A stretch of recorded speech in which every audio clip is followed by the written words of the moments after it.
Greetings, everyone. I hope you're doing well. In fact, we hope you're doing well, as we are.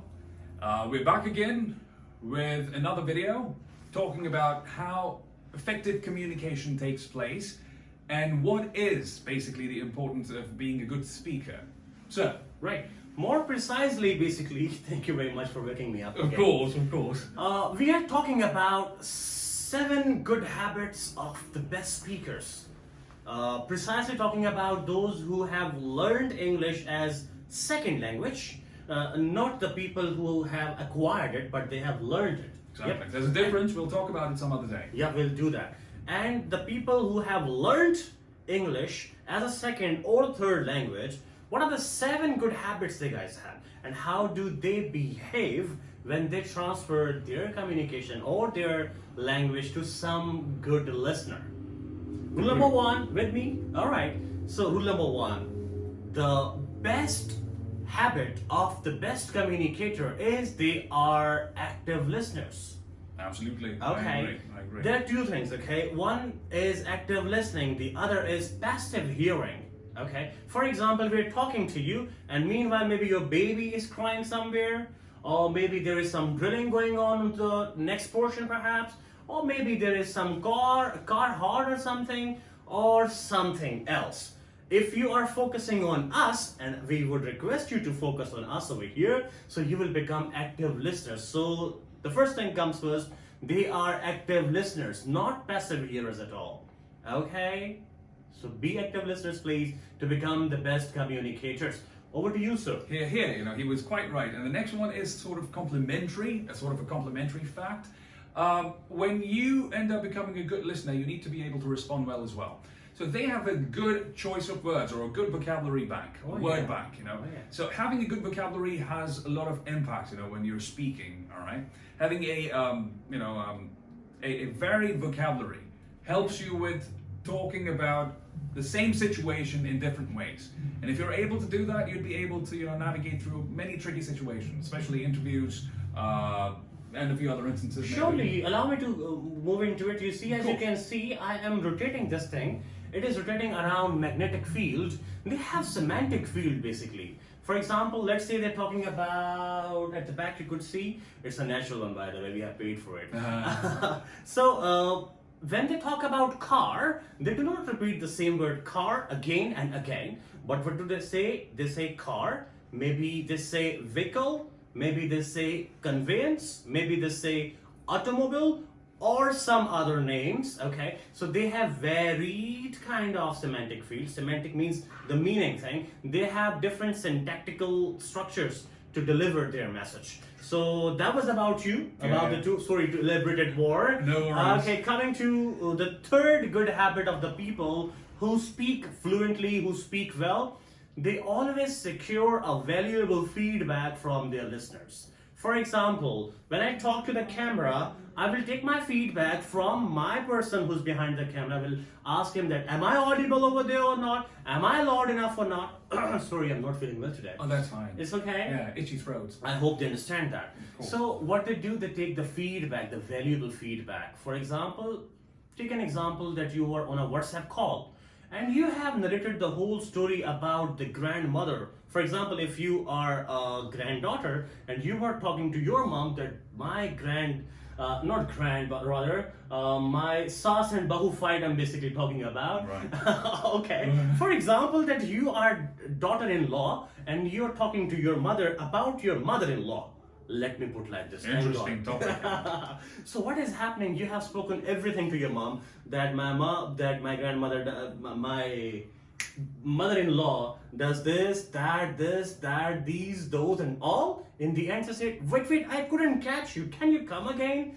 So it means all the way the backbiting you had, that's vanished. That's one. By the way, backbiting is not a good thing. So what happened? You did not secure the feedback in the beginning. Eventually, there is no talk. There is no transfer of the thing.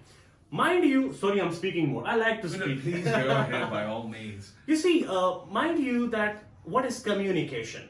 One entity delivering something, maybe a message, surely, and with some medium, and it has been given to the receiver. And receiver takes it, gives it back, with the message, with some flow, means the medium, and gives it back to the sender. So sender becomes a receiver, receiver becomes a sender. So it's a two-way ship, two-way process. True. Reciprocal. Reciprocal it is, sir. So allow me to conclude my point number Please do. 3. Always take a valuable feedback in the beginning and ask your audience or receivers, maybe on the phone call, maybe on the internet, maybe you're delivering a speech somewhere or something, so you ask it, am I audible to you? Am I audible at the back? It could give you a good idea and you would become a best speaker because the people who are sleeping at the back would be taking more interest in you. And it's always good to keep giving candies to the people who give feedback. Well, that was sad. Sir, point number 4 to you. Point number 4. Body language. Yep. Matters a lot. All right. We already talked about verbal and non-verbal communication in one of our previous episodes. We did. And now we'll try to emphasize it again because it matters a lot when you are communicating to someone in, in a live session maybe, or maybe online the way we are right now. Yeah. All right. So, using your gestures, your facial expressions, your eyebrows, etc., etc. Oh, yes. Leaning in, leaning out, Oh, yes. laying back. It all matters. Depends on what kind of situation you're into. Of course, when you're in an interview, you're not supposed to be way too relaxed or maybe way too tense, all right? You shouldn't be shaking your legs, etc., etc., right? Oh, yes. You should always maintain eye contact. Not too offensive, of course. You don't want to scare them or something. But at the same time, you shouldn't be looking around, enjoying the view. That would be very awkward. Yeah, maybe looking at the ceiling sometimes. I know. That would give a bit of bad impression because maybe the person, the interviewer, might think. He may think that you're not interested, Oh, yes. or maybe Oh, yes. very keen. Oh, yes. You also have know. witnessed, you see, that once we forget something to talk about, Yeah. we try looking to the left corner, maybe to the right corner. Let me think, let me see. So this is also something which counts that the person or the people, they are more curious to know what is he not coming up to. Exactly. Right, Exactly. that was point number 4. That was point number 4. You sure? Absolutely. All right, point number 5 with me here. Let me Absolutely. take the liberty of speaking with them again. Certainly. I'm glad that you're here. Very kind, that's Thank you very very kind much of for you. being here. Anytime. And we are offering food after this, you say? I am counting on that. Yes. All right, number 5. The best speakers are not those who keep saying loud stories. This is something uncommon, by the way. For example, I am the one who is presenting in front of 1,000 people. And I know what is going on inside. Maybe my heart is somersaulting or something. Good one. But what I do is that when I forget something, I try forgetting that I forgot. Yeah. And I Confidence. keep going, yeah? Basically confidence. Surely they're confident people. So what happens? They do not say sorry again and again.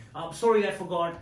Sorry, give me a second. Sorry. What happens exactly is that your listeners get more attentive on you. They are just like active lions on you that, okay, this person has some fishy thing for now. Let's capture him. True. So true. they do not say loud stories again. Maybe, pardon me, they just keep going with it. They don't want to get stopped with that. What's going on inside you, that's what you know. Not the people who are watching you much. But with the expressions you commit, for example, some uncommon movement of the hands, for example, the sir said already that the non-verbal body gestures, but not too excessive, you see. I kept playing with it. The beginning it was fine, but when I kept playing with it, so people must have noticed that, why is he doing all this? The reason is that we don't have to do involuntary thing.